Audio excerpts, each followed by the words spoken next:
2023 Toyota Crown First Look. Heavy lies the question why. Lifted, upmarket sedans have been tried before, so why is Toyota giving it a go? There's a very human instinct that, when faced with a problem, one must do something. Take action, lest we possibly lose control over the outcome. Toyota isn't human, it's a car company. But humans work there, and those people seemed concerned enough about the wholesale abandonment of full-size sedans for SUVs they decided to do something about it. The 2023 Toyota Crown is that something. Programmatically, at least, it makes sense. Full-size cars like the Avalon, which Toyota recently discontinued, might as well be invisible to most buyers because, well, they're low to the ground and very much not SUVs. So, why not make a sedan taller, creating a swoopy four-door that is neither SUV nor car with a trunk, no less? It's a curious choice that'd be bold if not for the ample historical evidence that such a vehicle isn't the genius white space opportunity Toyota thinks it is. Remember AMC's Eagle sedan, or Subaru's Legacy SUS, that sport utility sedan, or more recently, Volvo's S60 Cross Country? We didn't think so. Toyota insists we haven't quite been here before. Those other lifted, SUV-ish sedans, sedan OVs, were smaller midsizers, and weren't created in the same fevered, SUV-crazed market crucible we're experiencing today. Oh, and this one's sporty. And a hybrid. Okay, maybe. Enough about the sedan UV stuff. What is a Crown? The Crown nameplate is not new. In fact, it adorned the first Toyotas sold here in America back in the 1950s, before fading from this market in the early 70s. All in all, it's been through 15 generations overseas, where it has long been attached to premium Toyota sedans. More recently, Toyota added an SUV version based on what we know as the Highlander, and it's expected that the Crown family in Japan will grow to include more body styles soon. Consider the Crown name appropriate, then, for this upmarket four-door, which, yes, essentially fills in for the now-dead Avalon in Toyota's US lineup. To further differentiate the Crown from mere cars or similarly sized offerings such as Nissan's Maxima or Dodge's Charger, all-wheel drive is standard. So is hybrid power. On the entry-level Crown XLE and mid-level Crown Limited, that hybrid power is delivered by the latest version of Toyota's 2.5-liter four-cylinder-based gas-electric combination, similar to what you'd find in the RAV4 hybrid crossover.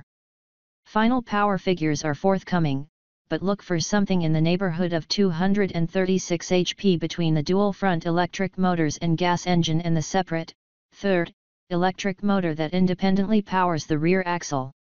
Toyota expects this combination will deliver up to 38 mpg combined. Step up to the range-topping Crown Platinum, and Toyota swaps in a hybrid powertrain geared towards sportiness over efficiency. In goes a new 2.4-liter turbo 4-cylinder and 6-speed automatic transmission combo with an electric motor standing in for the torque converter, plus a larger rear axle motor. This layout mimics that on the new generation Lexus RX's 500hf Sport trim, although instead of 367 HP it delivers 340, along with some 400 lb-ft of torque. The Platinum also has a Sport and Drive mode. XLE and Limited models top out at Sport and paddle shifters for its automatic transmission. The XLE and Limited, like other Toyota hybrids, have a planetary-type continuously variable automatic transmission tuned for smoothness. Fuel economy drops to a combined 28 mpg, perhaps a worthy trade-off for the huge power. Toyota says the Crown generally and the Platinum specifically are tuned for sportiness, although both also prioritize quiet operation and comfort with standard acoustic front glass and a thick noise-absorbing mat lining the firewall. If those sound like disparate and conflicting goals, well, consider them on brand. You're talking about a vehicle that can't figure out if it's an SUV or a car. Internal strife seems to be its thing. Swoop, there it is. The Crown itself is big. Think Avalon big.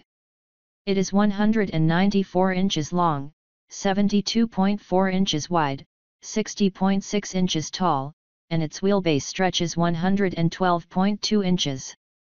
Those dimensions are all just a hair smaller than those of the Avalon, save for the height, which is taller. Toyota says the Crown sits 4 inches higher off the deck than a regular sedan, which we take to mean the Avalon. The rear seat area is commodious, and even the Crown XLE rides on 19-inch wheels. In a Toyota First, the Platinum wears standard 21-inch rollers. Toyota also will offer a two-tone paint option on the Platinum only, which slathers the hood, roof, and decklet in black paint, in case the whole lifted giant sedan look weren't bold enough for you. Underneath, its platform isn't shared with other Toyotas, instead, its TNGAK bones are closer to those of the new Lexus RX crossover. Without poking further fun at the Crown's oddball format, it has some presence in person. The shape is very sleek for a Toyota sedan thing, and while the detailing is a bit strange, it's not an incohesive design. There is a full-width, thin tail light, along with slim headlights. A contrasting color panel on the lower door area breaks up the otherwise slab sides, and the mouthy grille is distinctive. Of course, nearly 100% of that mouth is not actually open, only a thin section below and nostrils on either side of a central front crash sensor are perforated to allow air into the nose. Inner realm. Every Crown is loaded with glamorous tech, including a 12.3-inch digital gauge cluster and 12.3-inch touchscreen running Toyota's latest audio multimedia software. This easier-to-use, snappier-looking interface first appeared on the 2022 Tundra pickup and is rapidly proliferating throughout Toyota's lineup.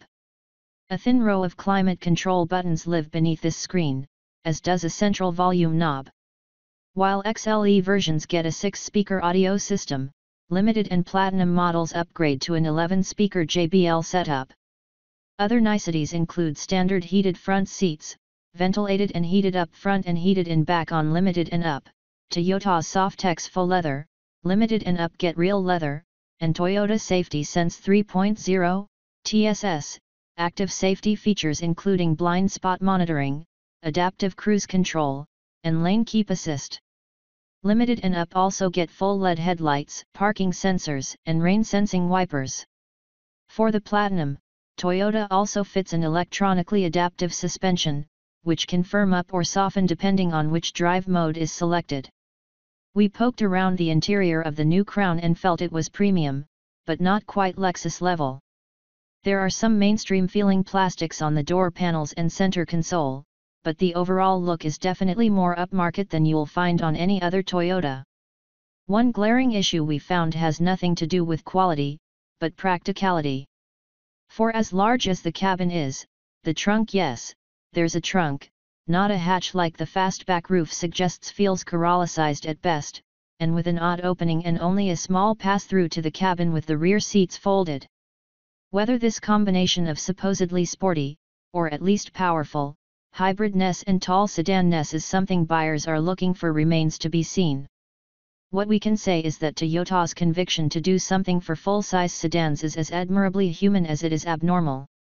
The logical thing for an automaker watching shoppers abandon one vehicle segment it no longer serves for another it has more than covered would be to step out of their way. To do nothing but hold up a big sign for the RAV4, Highlander, or Sequoia. Instead, the Crown will arrive in dealerships this fall.